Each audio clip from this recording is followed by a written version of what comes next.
Salve, Scipuli. Today, for this video, we're looking at sentence typology.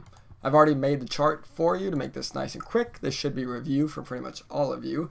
But there are three kinds of sentences, and this goes for Latin, English, Spanish, German, French. Pretty much any language you look at will have these three and only these three types.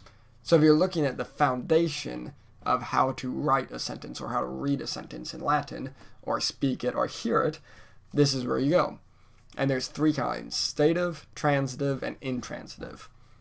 Now, the stative one is kind of its own thing. It's different, and then transitive, intransitive are pretty similar with one change between them. So let's talk about intransitive first.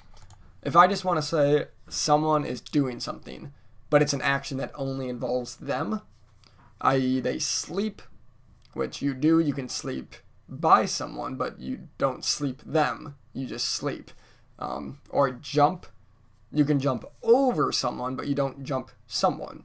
You jump, and they might be next to you, but that's not them jumping with you. I sit. Again, you can sit by someone or whatnot, but the sitting is all you. You sit and you're done. There's nobody else involved. And that's called intransitive. And it's called intransitive because the word transit, you've probably heard in English, means to move. So in transit means to not move. The in makes it the opposite. So intransitive means that the action does not move. It starts with the subject and then it's done. Just like I sit. I do it and then the action's done. It doesn't spread anywhere else. It doesn't move. So for that, you have a verb, and it'll be an intransitive kind of verb, like sit, where the verb itself just doesn't need anybody else involved. You can sit all by yourself. And then, as is the case with all of these, notice, you have a subject in the nominative case. So I wouldn't say puellam dormit, to sleep, because that would be the accusative case, and that wouldn't be right. I would say puella dormit, or puer dormit, or oppidum dormit, if the town is asleep, so to speak. Now, what about verbs that have someone else involved? The favorite in the book at the moment is pulsat. You can't punch by yourself, right? You need something or, sadly, someone to punch. So that's a verb that's called transitive because the action moves from me to someone else. If I throw a pen, the action of throwing moves from me to the pen. If I punch someone, like we talked about, the punching moves from me to them. If I...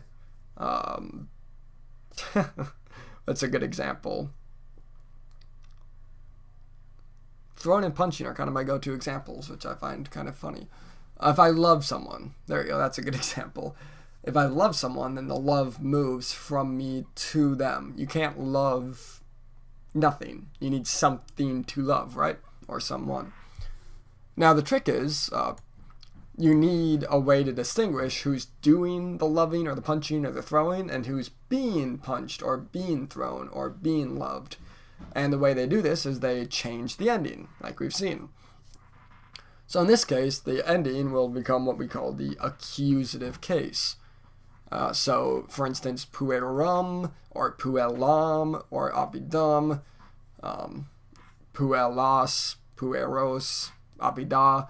We have other videos for that if you forget the endings. But the idea is, if I say puer, puerum, pulsat, now I know, oh, one boy punched a different boy. And even more helpfully, if I say puer, well, let's say puella, puerum, pulsat.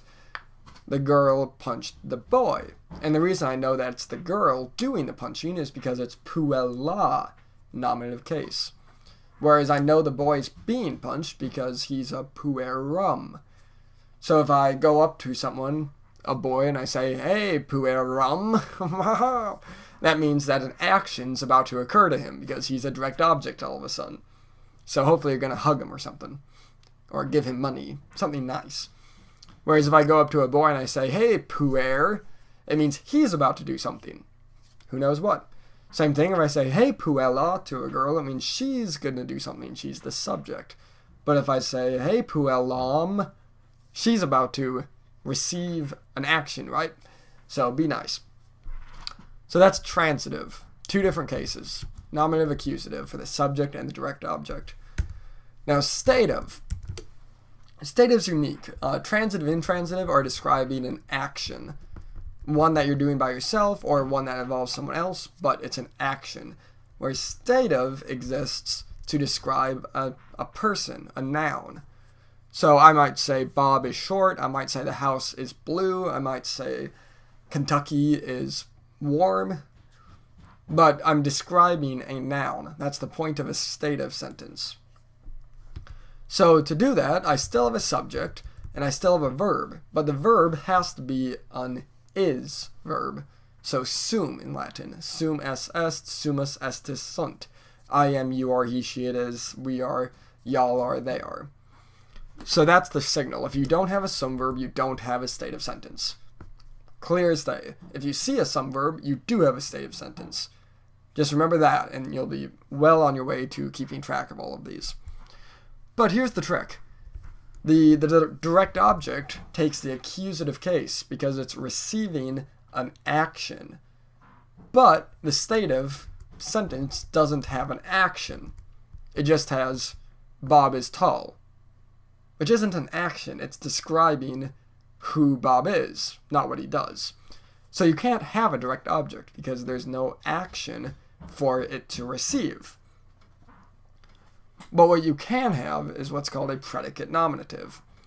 And the reason it's called that is because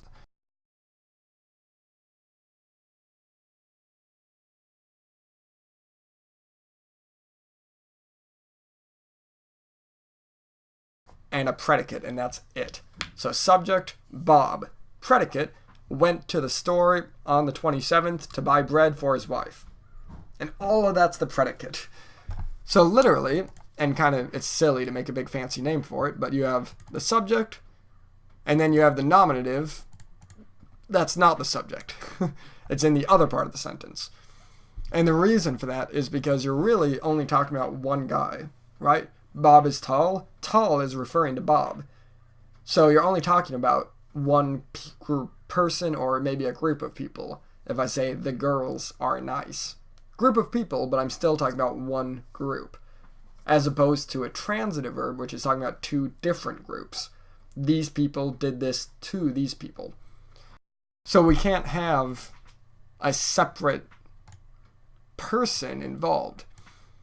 But we also can't change the case. So, long story short, if I say the boy is big, I'll say puer magnus est.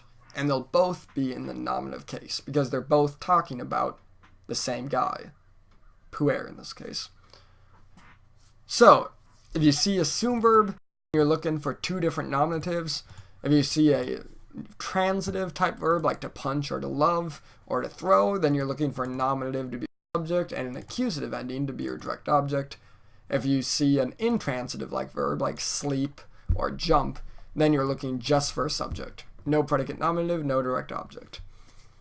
So the verb kind of gives you the rest of the sentence, the outline of the sentence.